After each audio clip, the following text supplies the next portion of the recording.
آج ہم انشاءاللہ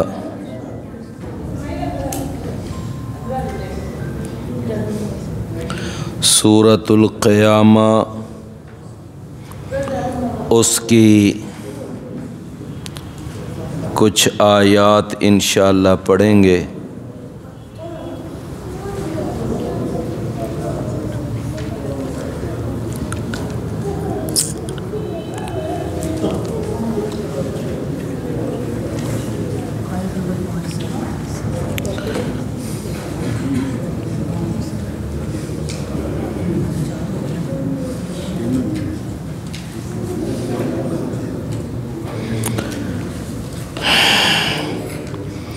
اعوذ باللہ السمیع العلیم من الشیطان الرجیم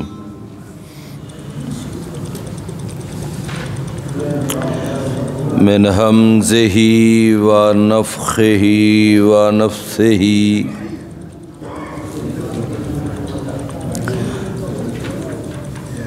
بل یرید الانسان لیفجر امامہ یسأل ایان یوم القیامہ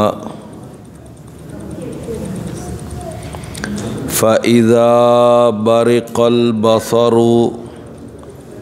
وخسف القمر وجمع الشمس والقمر يقول الإنسان يومئذ أين المفر كلا لا وزر إلى ربك يومئذ المستقر ينبأ الإنسان يومئذ بما قدم وأخر بل الإنسان على نفسه بصيرا ولو ألقى معاذيرا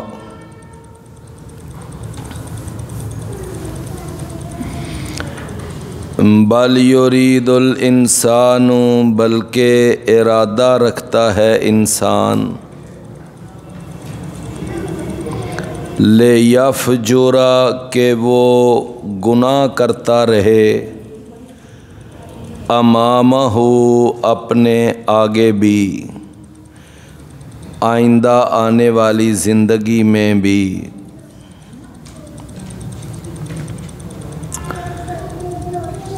یسأل وہ سوال کرتا ہے ایان یوم القیامہ کہ کب ہے قیامت کا دن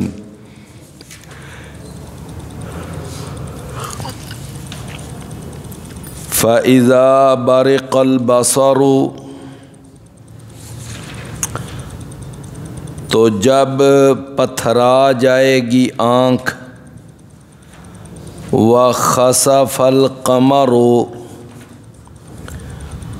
اور گرہن لگ جائے گا اور گرہن والا ہو جائے گا چاند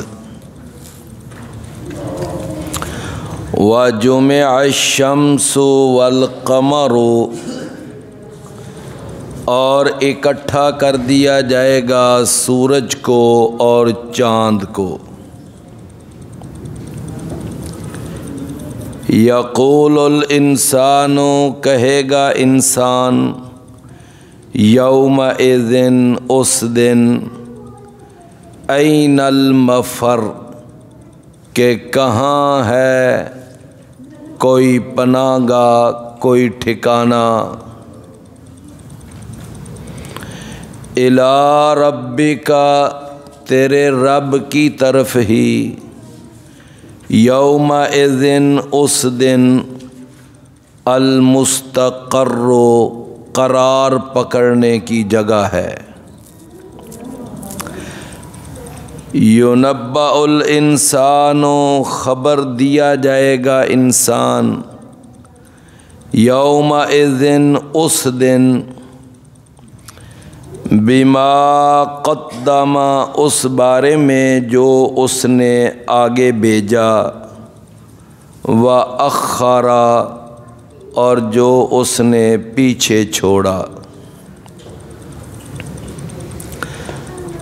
بل الانسان بلکہ انسان علی نفسہ ہی اپنی جان پر، اپنے آپ پر، بصیرۃ خود ایک دلیل ہے، خود ایک دلیل ہے۔ وَلَوْ أَلْقَى مَعَاذِيرَهُ اور اگرچہ وہ پیش کرے اپنی معذرتیں،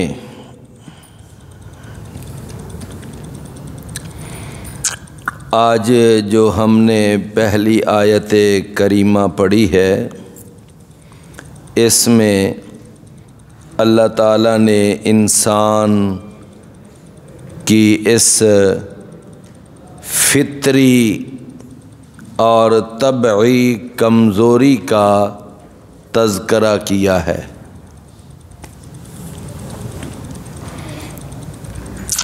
انسان جو ہے وہ گناہ پر گناہ کرتا رہتا ہے، اور وہ گناہ سے باز ہی نہیں آتا، اور اس کا توبہ کے بارے میں، استغفار کے بارے میں کوئی پروگرام ہی نہیں بنتا۔ فرمایا بل یرید الانسان بلکہ ارادہ رکھتا ہے انسان۔ کیا ارادہ رکھتا ہے؟ لیفجر کہ وہ گناہ کرتا رہے، فسق و فجور کرتا رہے، امامہ اپنی آگے والی زندگی میں بھی، یعنی جو ابھی زندگی آنی ہے نا، اس میں بھی ابھی وہ گناہ کرنا چاہتا ہے۔ حالانکہ توبہ جو ہوتی ہے اس کے لیے 4 شرطیں ہوتی ہیں۔ ایک شرط یہ ہوتی ہے کہ انسان اس گناہ کے بارے میں شرمندہ ہو، پشیمان ہو کہ یہ اچھا کام نہیں ہے، برا کام۔ اور دوسری شرط یہ ہوتی ہے کہ اس کو فوراً چھوڑ دے، ترک کر دے اس کو۔ اور تیسری شرط یہ ہوتی ہے کہ آئندہ نہ کرنے کا بھی عزم پیدا کرے کہ میں اب آئندہ یہ کام نہیں کروں گا گناہ کا۔ لیکن جو آدمی اس کا پروگرام ہی کوئی نہیں کہ میں اس سے توبہ کروں، کوئی ندامت کا اظہار کروں، کوئی پشیمانی کا معاملہ نہ، کوئی دور دور تک اس کا پروگرام نہیں ہے گناہ کو چھوڑنے کا، بلکہ گناہ کرنے کے پروگرام بنتے جا رہے ہیں، گناہ کرنے کے۔ تو فرمایا کہ یرید الانسان، انسان ارادہ رکھتا ہے، ان یفجر امامہ کہ وہ گناہ کرتا رہے، امامہ اپنے آگے والی زندگی میں بھی۔ امام، امام ایک لفظ ہوتا ہے امام، ایک لفظ ہوتا ہے امام۔ امام کا معنی ہوتا ہے کہ جو آگے بڑھنے والی شخصیت ہو، پیشوا، پیشوا اس کو کہتے ہیں امام۔ انگلش میں آپ کہہ سکتے ہیں کہ لیڈنگ پرسنالٹی، لیڈنگ یعنی وہ پرسنالٹی جو لوگوں کو لیڈ کرتا ہے، تو اس کو عربی زبان میں کہتے ہیں امام۔ جو نماز کے اندر جماعت کروانے والا ہوتا ہے اس کو بھی کیا کہتے ہیں؟ امام۔ کیوں؟ اس لیے کہ وہ آگے ہے۔ تو گویا امام آگے بڑھنے والا، اور امام کا معنی کیا ہوتا ہے؟ آگے۔ امام یہ آگے، یہ ایک اسم ظرف ہے۔ جس طرح آگے، پیچھے، دائیں بائیں، یہ کیا ہیں؟ یہ ظرفیں ہیں۔ ظرف دو طرح کی ہوتی ہے نا، ایک ظرف زمان اور ایک ظرف مکان۔ تو یہ کون سی ظرف بنے گی؟ آگے، پیچھے، دائیں بائیں، اس کو کہیں گے ظرف مکان، کیونکہ آگے ایک جگہ ہے نا، پیچھے جگہ ہے۔ تو امام جو ہے یہ اسم ظرف ہے، لیکن امام جو ہے نا، امام اگر زیر ہے تو یہ اس میں فاعل کا معنی دیتا ہے، اس میں مبالغہ کا، یعنی آگے بڑھنے والا، پیشوائی کرنے والا، لوگوں کو لیڈ کرنے والا، اس کا یہ معنی ہے۔ قرآن اور حدیث کے اندر جو کسی ایک فن میں ماہر ہونا تو اس کو بھی امام کہتے ہیں۔ کسی ایک فن کے اندر پوری مہارت رکھنے والا، جیسے کوئی آدمی فقہ کا امام ہے، کوئی حدیث کا امام ہے، کوئی تفسیر کا امام ہے، کوئی لغت کا امام ہے، کوئی صرف اور نحو کا امام ہے، یعنی یہ اپنی اپنی فیلڈ میں اور اپنے اپنے سبجیکٹ میں کیا ہیں؟ یہ بہت آگے نکلنے والے ماہر، جیسے ماسٹر ہوتے ہیں نا، ماسٹر، سمجھے نا؟ تو امام کا ایک معنی ہوتا ہے لیڈنگ پرسنالٹی، آگے بڑھنے والا، اور ایک امام کا معنی کیا ہوتا ہے؟ یعنی اپنے فن میں، اپنے سبجیکٹ میں ماہر، یہ بھی ایک معنی ہے۔ اور تیسرا ایک امام کا معنی ہوتا ہے یعنی حاکم وقت۔ حاکم وقت کو بھی امام کہتے ہیں۔ آپ نے وہ حدیث مبارکہ سنی ہوگی، نبی صلی اللہ علیہ وسلم نے ارشاد فرمایا الائمۃ من قریش، کہ جو تمہارے خلفاء، تمہارے حکمران ہوں گے وہ قریش میں سے ہوں گے۔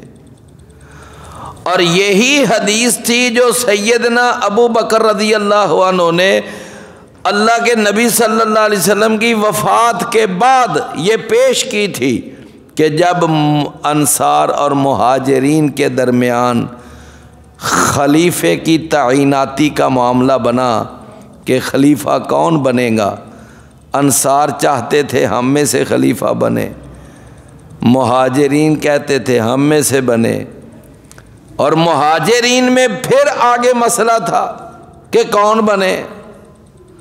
تو جناب ابو بکر رضی اللہ عنہ نے حدیث سنائی کہ نبی صلی اللہ علیہ وسلم سے میں نے خود سنا تھا الائمۃ من قریش، کہ جو تمہارے حکمران، تمہارے خلفاء وہ قریش قبیلے میں سے ہوں گے، قریش میں سے۔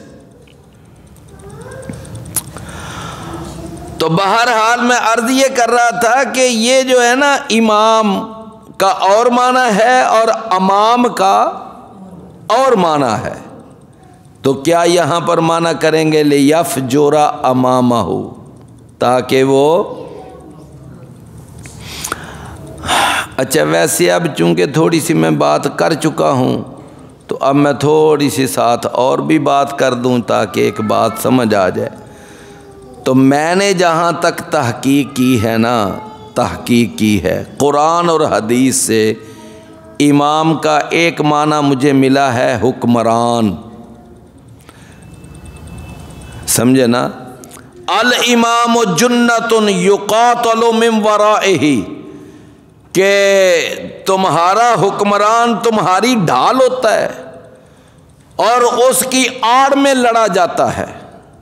اس حدیث میں امام سے مراد کیا ہے؟ حکمران۔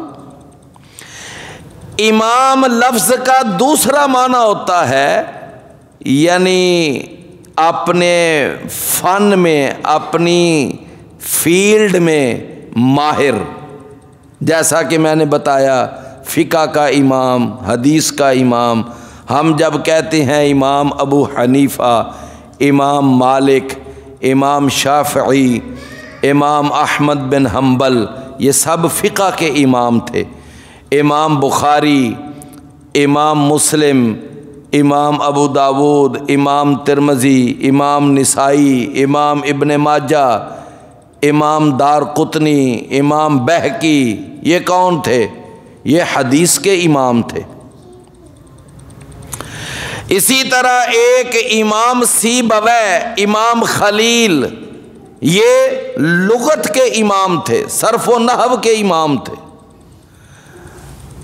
تو امام کا ایک تیسرا معنی ہوتا ہے، وہ ہے یعنی امام کا تیسرا معنی کہ جو بھی کسی کو لیڈ کرنے والا ہو، رہنمائی کر، لیڈ یعنی جو نماز کا امام، نماز پڑھانے والا، اس کو بھی امام کہتے ہیں، حدیث میں کہا گیا ہے۔ حدیث میں آتا ہے جعل الامام لیؤتم بہ، امام اسی لیے بنایا جاتا ہے کہ تم اس کی اقتداء کرو۔ فاذا کبر فکبروا، جب امام اللہ اکبر کہے تو تم بھی اللہ اکبر کہو، جب امام رکوع جائے تو تم بھی رکوع جاؤ، جب امام سجدے جائے تو تم بھی سجدے پہ جاؤ، امام سے آگے نہ بڑھو، سمجھے نا؟ تو یہ ایک نماز پڑھانے والا امام۔ تو یہ نا بہرحال کچھ معانی ہیں امام کے۔ ایک ہمارے ہاں ایک فرقہ ہے رافضیوں کا، رافضی آپ سمجھتے ہیں؟ یعنی جو صحابہ کے دشمن ہیں، صحابہ کو برا بلا کہنے والے، روافض۔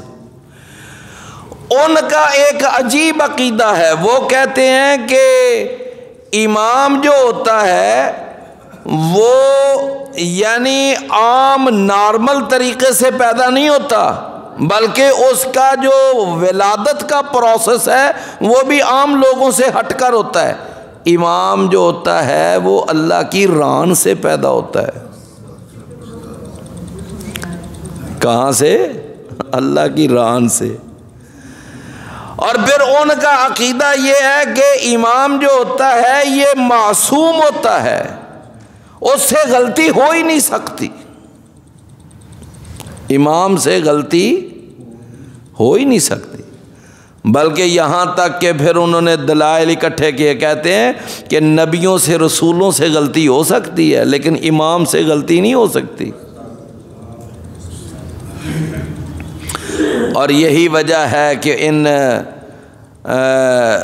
لوگوں نے اپنا، اللہ ان کو معاف فرمائے، اللہ ان کو ہدایت دے، انہوں نے یہ کہا کہ یہ جو ہمارے 12 امام ہیں نا، یہ تو نبیوں رسولوں سے بھی افضل ہیں، یعنی نبیوں رسولوں کا بھی وہ مقام نہیں ہے جو ہمارے 12 اماموں کا مقام ہے۔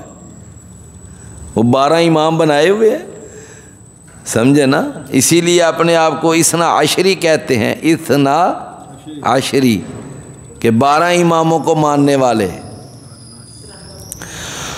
تو میں عرض یہ کر رہا تھا کہ یہ جو ہے نا کہ امام اللہ کی ران سے پیدا ہوتا ہے، امام سے غلطی کا امکان نہیں ہوتا، امام نبی رسول سے بھی افضل ہوتا ہے، یہ ساری باتیں خود ساختہ ہیں، خود گڑی ہوئی ہیں، نہ ان کا وجود قرآن میں نہ حدیث میں، سمجھے نا؟ اچھا بھائیو، آپ جانتے ہیں کہ سیدنا حسن رضی اللہ عنہ، اب ان کے بارے میں اگر کوئی بندہ کہے نا امام حسن، تو یہ کچھ بات بنتی بھی ہے۔ کیوں؟ آخر 6 ماہ تو خلافت کی ہے نا، 6 ماہ خلافت کی ہے، لیکن سیدنا حسین رضی اللہ عنہ کو بھی کہتے ہیں امام حسین، سمجھے نا بھائی؟ وہ امام حسین، ان کو تو ایک دن بھی خلافت نہیں ملی، ایک دن بھی خلافت نہیں کر سکے، لیکن وہ ان کو امام حسین کیوں کہتے ہیں کہ وہ جو ان کا اپنا خود ساختہ مان ہے نا امام والا، وہ ان کے ذہن میں ہوتا ہے۔ اور افسوس تو ہمارے اوپر کہ ہم جو اپنے آپ کو اہل السنہ کہتے ہیں، اہل الحدیث کہتے ہیں، ہم بھی بس دیکھا دیکھی ایسے ہی امام حسین امام حسین۔ اور میرے پیارے بھائیوں، جس طرح ہم سیدنا ابو بکر کو کہتے ہیں نا سیدنا ابو بکر، سیدنا عمر، سیدنا عثمان، سیدنا علی، تو اسی طرح سیدنا حسن، سیدنا حسین، یہ ان کے لیے لفظ بولنا چاہیے، اس لفظ کو اپنی زبان پر چڑھانا چاہیے، لیکن ہم بس ان کی دیکھا دیکھی، بلکہ جناب ان کو تو کہتے ہیں امام عالی مقام، امام عالی۔ دیکھیں وہ اللہ کے رسول کے نواسے ہیں، اللہ کے رسول کے پیارے صحابی ہیں، اور پھر جنت کے شہزادے ہیں۔ اللہ کے رسول کو اپنے ان دونوں نواسوں سے بڑا پیار تھا، ان کے سارے فضائل اور مناقب اپنی جگہ پر، لیکن ان کے بارے میں جو غلط عقیدہ بنایا ہوا ہے وہ ہم نہیں مانتے، ہم اس کی تردید کرتے ہیں۔ تو جس طرح ہم باقیوں کے لیے لفظ بولتے ہیں نا، ابو بکر رضی اللہ عنہ، عمر رضی اللہ عنہ، عثمان رضی اللہ عنہ، علی رضی اللہ عنہ، لیکن جب سیدنا حسن اور حسین کی باری آتی ہے تو پھر ہم کہتے ہیں امام حسن علیہ السلام، امام حسین علیہ السلام، پھر وہاں علیہ السلام لگاتے ہیں۔ یہ غلط ہے، یہ میری بات یاد رکھیں۔ ہاں علیہ السلام کی جو ٹرم ہے یہ انبیاء کے ساتھ ہے، یہ نبیوں رسولوں کے ساتھ ہے۔ ابراہیم علیہ السلام، موسیٰ علیہ السلام، عیسیٰ علیہ السلام، یوسف علیہ السلام، میری بات آپ سمجھ رہے ہیں؟ تو میں بس ایسے ہی وہ لفظ امام آیا نا ذہن میں، تو امام کے میں نے 2-3 معنی بتائے، تو میں نے کہا یہ بھی تھوڑی سی میں بات یہاں کر دوں کہ بھئی امام کا معنی سمجھو کہ امام کیا ہوتا ہے، امام کس کو کہتے ہیں۔ فرمایا بل یرید الانسان، بلکہ ارادہ رکھتا ہے انسان کہ وہ گناہ کرتا رہے، امامہ، اپنے آگے بھی، اگلی زندگی میں بھی۔ کیا خیال ہے؟ کئی لوگ ہیں نا وہ کہتے ہیں کوئی بات نہیں، ابھی بڑی زندگی پڑی ہوئی ہے، کر لیں گے، توبہ بھی کر لیں گے، چلے جائیں گے مسجد میں بھی، ابھی تو بڑی زندگی پڑی ہوئی ہے۔ یہ ہے نا بعض لوگوں کا تصور، بلکہ ہو سکتا ہے کہ آپ نے وہ شعر بھی سنا ہو کہ فکر زہد ابھی کہاں، ابھی تو میں جوان ہوں۔ فکر زہد ابھی کہاں، ابھی تو میں جوان ہوں، ابھی میرے بال کالے ہیں، ابھی میرے بازوؤں میں قوت ہے، سینہ میرا چوڑا ہے، ابھی مجھے کس بات کی، میں ابھی کیوں مسجد میں جاؤں، کیوں میں ابھی نمازیں شروع کروں، کیوں میں ابھی اللہ اللہ کروں، ابھی تو جوانی کو کیش کرتے ہیں، ابھی جوانی کو انجوائے کریں، تو جب کبھی بڑھاپے کی طرف جائیں گے نا تو پھر اللہ توبہ کر لیں گے۔ کیوں بھائی، یہ بات ہے کہ نہیں ہے؟ اللہ اکبر۔ تو یہ جو ہے نا سوچ، یہ بڑی گمراہ کن سوچ ہے میرے پیارے بھائیوں۔ اگلے ایک پل کا پتہ نہیں ہے انسان کو، ایک پل۔ اللہ، سیدنا عبداللہ بن عمر رضی اللہ عنہ وہ فرمایا کرتے تھے کہ میں نے خود اپنے نبی مکرم جناب محمد کریم صلی اللہ علیہ وسلم سے یہ جملہ سنا، یہ حدیث سنی، یہ فرمان سنا، کیا کہ آپ نے فرمایا تھا کن فی الدنیا کا انکا غریب او عابر سبیل، کہ دنیا کے اندر اس طرح ہو جا کہ جس طرح تو ایک مسافر ہے، پردیسی ہے، او عابر سبیل، یا جس طرح تو سڑک کراس کرنے والا ہے۔ کیوں بھائی؟ ابھی ہم باہر نکلے ہیں، یہ مرکز اقصی کے سامنے تو جی ٹی روڈ ہے نا، تو جی ٹی روڈ کے اوپر ٹریفک آ جا رہی ہے، تو سڑک کراس کس طرح ہم کرتے ہیں، کیسے کرتے ہیں؟ ایک دفعہ دائیں دیکھتے ہیں، اچھا نہیں کوئی چیز، جلدی جلدی، اور پھر اگر ہمارے پاس کوئی بچہ ہے، بچے کی انگلی پکڑتے ہیں یا اس کو اوپر اٹھاتے ہیں کہ کہیں کوئی مسئلہ نہ بن جائے، کہیں یک دم کوئی اوپر کوئی گاڑی نہ چڑھ جائے۔ تو دیکھیں نبی کریم صلی اللہ علیہ وسلم نے کیسی خوبصورت بات سمجھا، مثال دے کر سمجھایا کہ کن فی الدنیا کا انکا غریب او عابر سبیل، کہ جس طرح تو ایک پردیسی ہے، پردیسی۔ کئی لوگ جاتے ہیں عمرہ کرنے کے لیے، کتنی کو تیاری کر کے جاتے ہیں۔ کئی لوگ حج پہ جاتے ہیں، اچھا جی 40 دن کے لیے جانا ہے، 21 دن کے لیے جانا ہے، تو جتنا وہاں پر ٹھہرنا ہو اتنی تیاری کی جاتی ہے، ایسا ہی ہے نا۔ تو میرے بھائیوں، ہم نے دنیا میں کتنا ٹھہرنا ہے اور آخرت میں کتنا ٹھہرنا ہے، سمجھے نا۔ اگر کوئی آدمی کراچی جاتا ہے، اس کو پتہ ہے میں نے 1 ہفتے بعد واپس آ جاؤں، وہ 1 ہفتے کے حساب سے تیاری کرے گا۔ اگر کوئی عمرے پہ جاتا ہے 21 دن کے لیے تو وہ 21 دن کے حساب سے تیاری کرے گا۔ اگر کوئی حج پہ جاتا ہے 40 دن کے لیے، وہ 40 دن کے حساب سے۔ اگر کوئی 3 مہینے کے ویزے کے لیے جاتا ہے، وہ 3 مہینے کی تیاری کرے گا، اس حساب سے ذہن بنائے گا، اس حساب سے خرچہ لے کے جائے گا۔ اور اگر کوئی آدمی سال کے لیے جاتا ہے تو پھر اس کی تیاری اور ہوگی۔ تو میرے پیارے بھائیوں، دنیا میں ہم نے کتنی دیر رہنا ہے اور آخرت میں ہم نے کتنی دیر رہنا ہے۔ آخرت کی زندگی تو ختم ہونے والی ہے ہی نہیں، تو پھر تیاری اس کی زیادہ کرنی چاہیے یا اس دنیا کی تیاری زیادہ کرنی چاہیے؟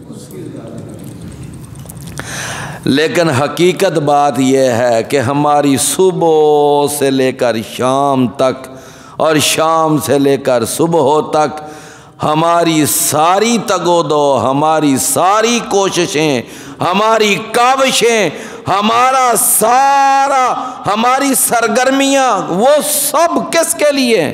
دنیا کے لیے۔ بس یہ دنیا بن جائے، دنیا کے پیچھے بھاگتے ہیں دنیا۔ تو میں عرض یہ کر رہا تھا کہ نبی کریم صلی اللہ علیہ وسلم نے مثال ایسی پیاری دی کہ جس طرح تو پردیسی ہے، یا جس طرح تو ایک راستہ، ایک سڑک، ایک روڈ کراس کرنے والا ہے۔ اب سڑک کراس کرنے میں کتنا کو ٹائم لگتا ہے؟ بالکل ہے، چند لمحے۔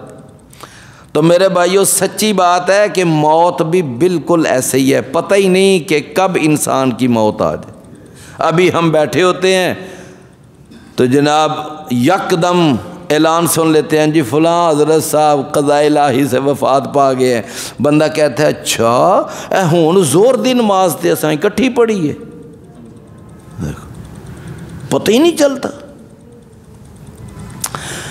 تو میرے پیارے بھائیوں، یہ ہے کہ کبھی بھی یعنی انسان جو ہے نا، وہ اس نقطہ نظر سے گناہ نہ کرے کہ میں توبہ کر لوں گا، کہ میں توبہ کر لوں گا، اس نقطہ نظر سے گناہ نہ۔ کیوں؟ پتہ نہیں توبہ کی پھر مہلت ملے کہ نہ ملے۔ توبہ کی امید پہ کبھی گناہ نہ کرو، کبھی گناہ نہ کرو۔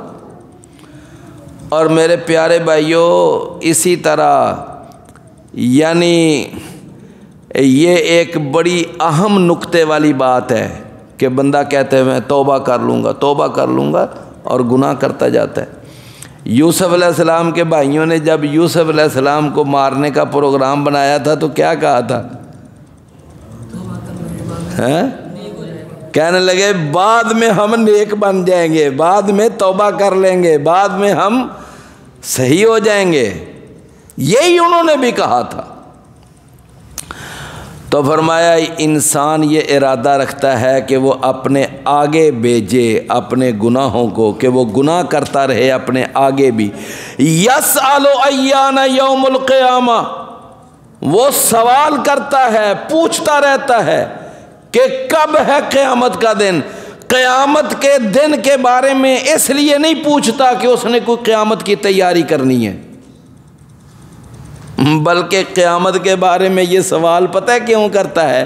قیامت کا انکار کرتے ہوئے، قیامت کا مذاق اڑاتے ہوئے، یعنی مذاق کے طور پر وہ یہ پوچھتا ہے۔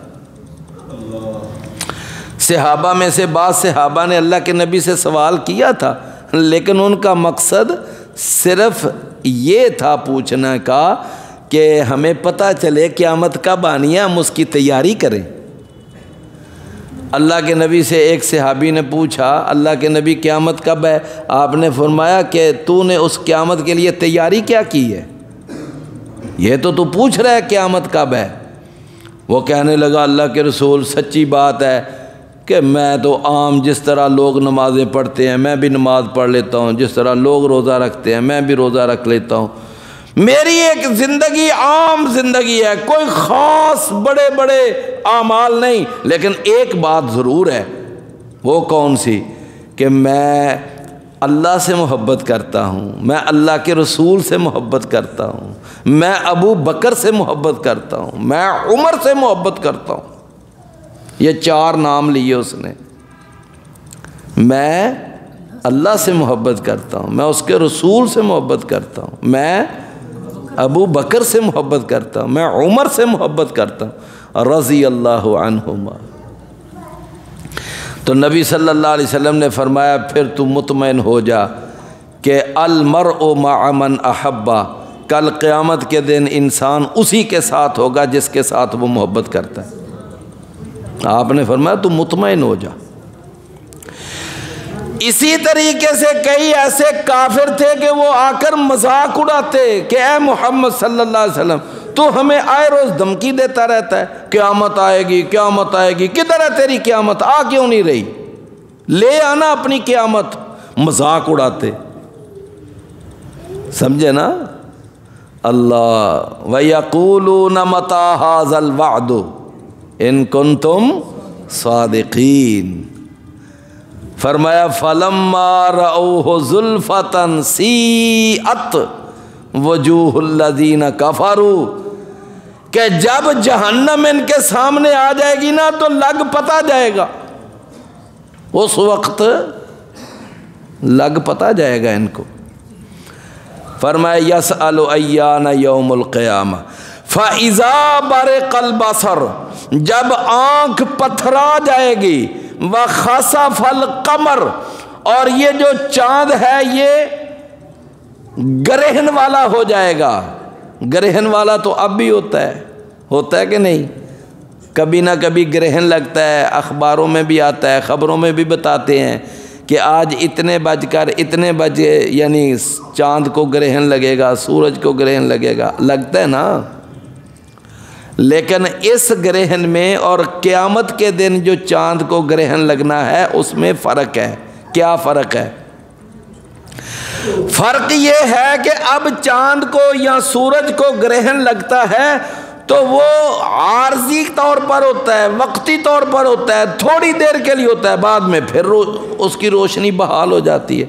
لیکن قیامت والے دن جب اس کو گرہن لگے گا تو پھر دوبارہ وہ پہلی روشنی پہ نہیں آئے گا، پھر اس کی روشنی ختم ہو جائے گی، بلکہ سورج کو بھی لپیٹ دیا جائے گا، چاند کو بھی لپیٹ دیا جائے گا۔ اذا الشمس کورت، لپیٹ دیا جائے گا ان کو۔ فرمایا کہ فَإِذَا بَرِقَ الْبَصَرُ وَخَسَفَ الْقَمَرُ وَجُمِعَ الشَّمْسُ وَالْقَمَرُ، اور جمع کر دیا جائے گا، اکٹھا کر دیا جائے گا، کس کو؟ سورج کو اور چاند کو۔ یعنی پہلے ان کو اکٹھا کیا جائے گا، اکٹھا کرنے کے بعد ان کو لپیٹ دیا جائے گا، لپیٹنے کے بعد ان کو ختم کر دیا جائے گا، بے نور کر دیا جائے گا۔ اب تو سورج اور چاند کے درمیان بڑا فاصلہ ہے، سورج کہاں چاند کہاں، دونوں کا مدار الگ الگ ہے، اور ان کے درمیان اربوں کھربوں میلوں کا فاصلہ۔ لیکن قیامت والے دن کیا ہوگا؟ ان کو اکٹھا کر دیا جائے۔ فرمایا یقول الانسان، کہے گا انسان، یومئذ اس دن، این المفر، کہ کہاں ہے بھاگنے کی جگہ؟ کوئی ہے بھاگنے کی جگہ کہ میں موت سے بھاگ جاؤں، میں اللہ کے عذاب سے بھاگ جاؤں، میں جہنم کے عذاب سے بھاگ جاؤں، میں کہیں بھاگ کر چلا جاؤں؟ این المفر، کہاں ہے بھاگنے کی جگہ؟ اللہ اکبر۔ قرآن مجید میں آتا ہے، قرآن مجید میں توجہ ہے نا،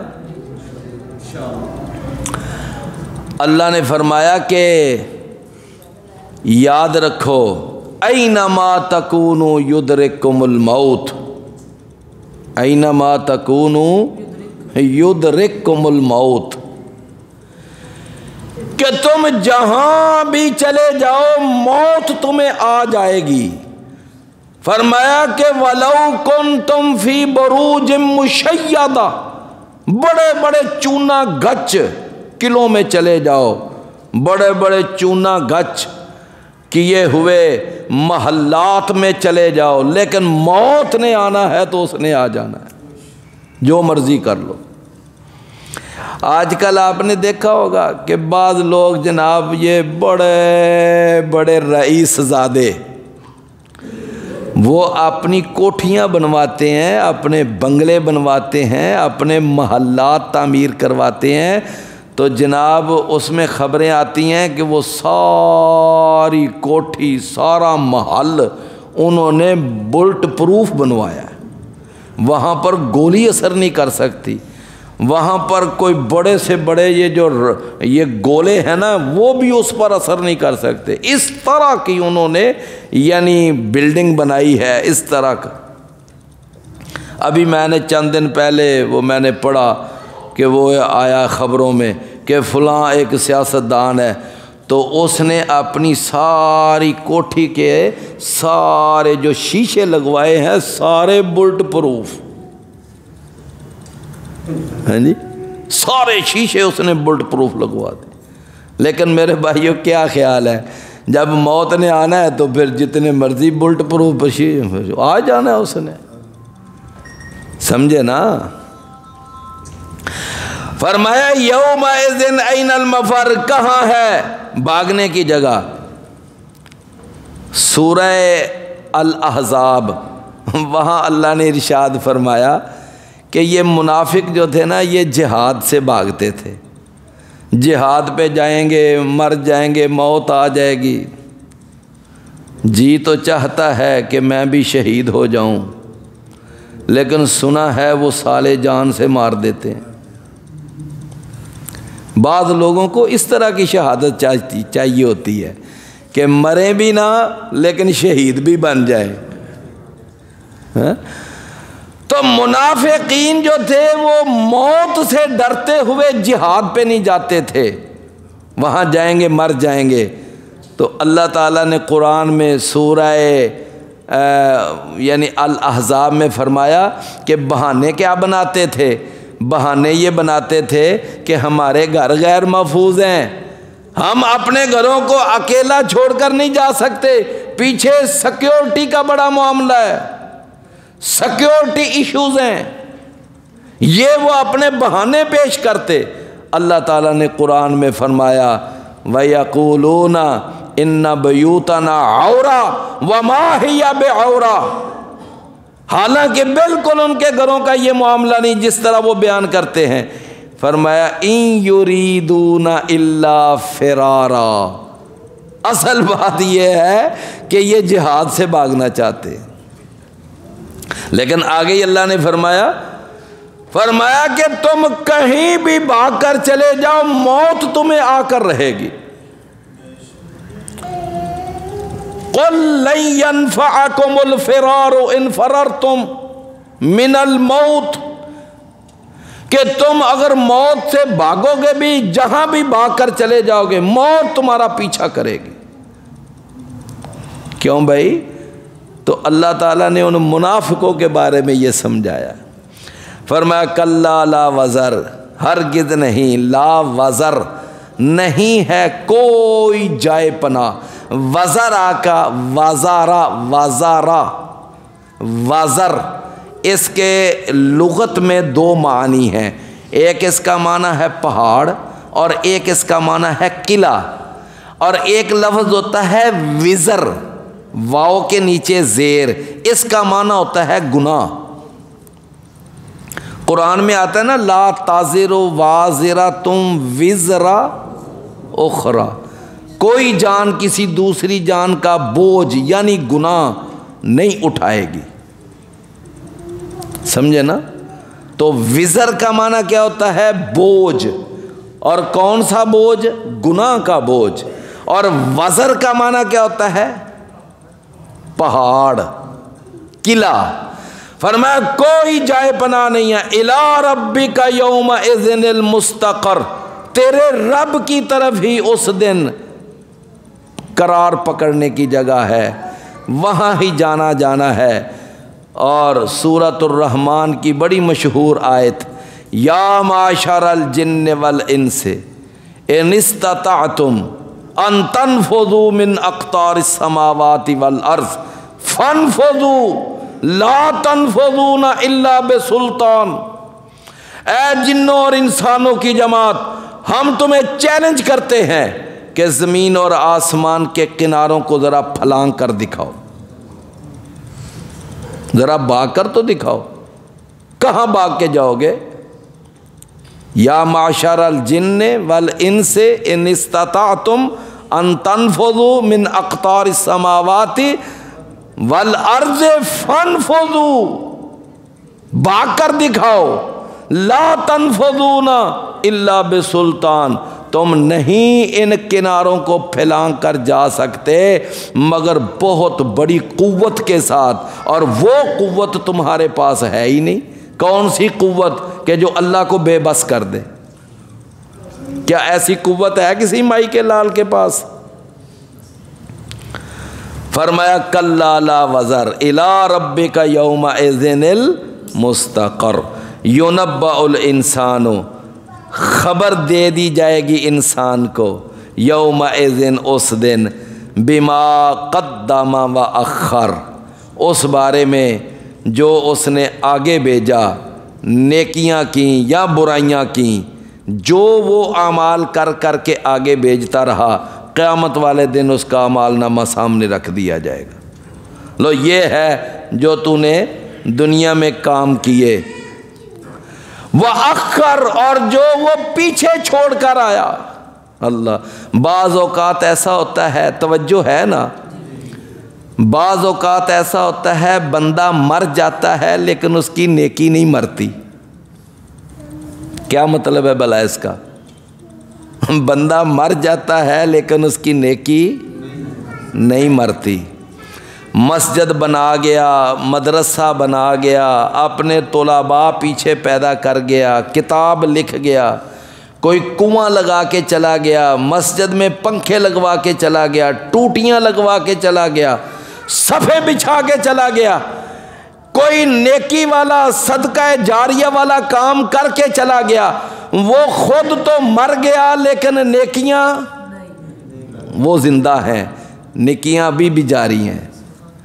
اچھا، اب ایک اور جملہ سن لیں، اسی طرح بعض دفعہ ایسا بھی ہوتا ہے بندہ مر جاتا ہے لیکن اس کا گناہ نہیں مرتا۔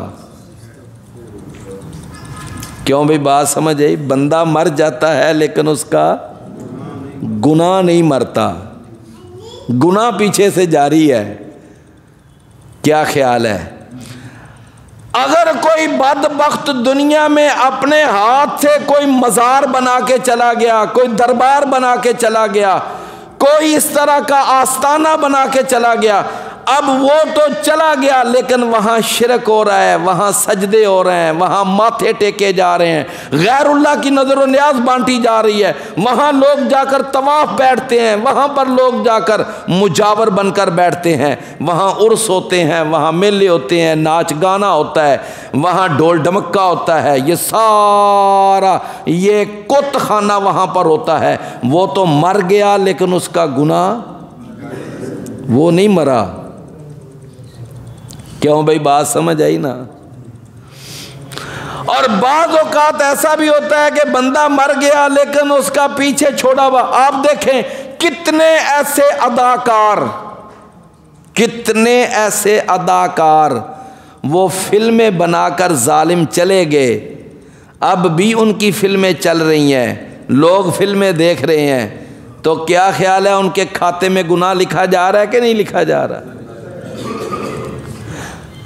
اگر کوئی گانے گا کر چلا گیا، اگر کوئی اس طرح کے کام، کوئی اگر یعنی اس طرح کے وہ گندے ناول لکھ کے چلا گیا، وہ تو چلا گیا لیکن اس کے ناول اب بھی پیچھے چل رہے ہیں، لوگ پڑھ رہے ہیں، تو وہ تو مر گیا لیکن اس کا گناہ نہیں مرا، وہ جاری ہے۔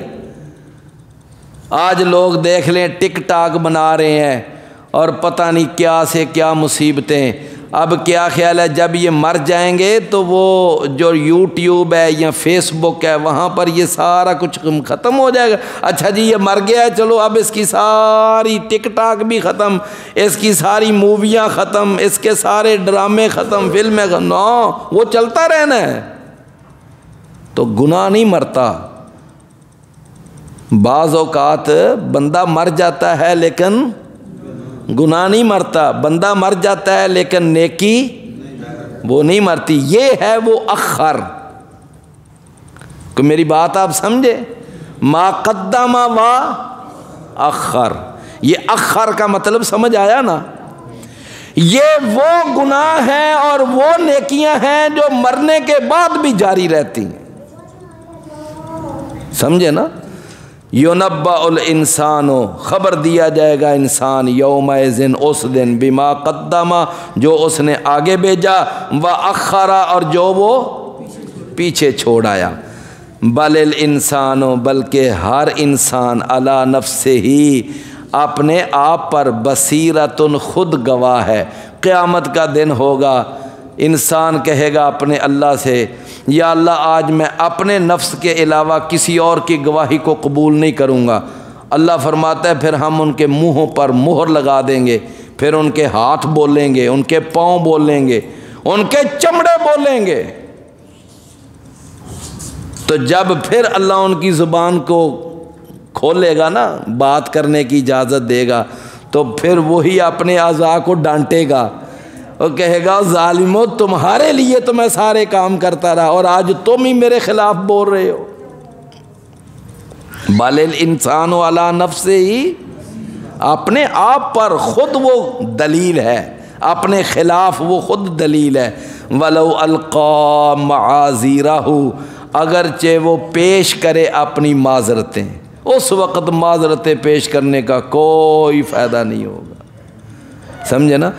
کہتے ہیں نا کہ عذر گناہ بدتر از گناہ، عذر گناہ بدتر از گناہ، سمجھے نا؟ کہ ایک ہوتا ہے گناہ اور ایک ہوتا ہے اس گناہ پر اپنا عذر پیش کرنا، وہ اس سے بھی زیادہ برا ہوتا ہے۔ عذر گناہ بدتر از گناہ،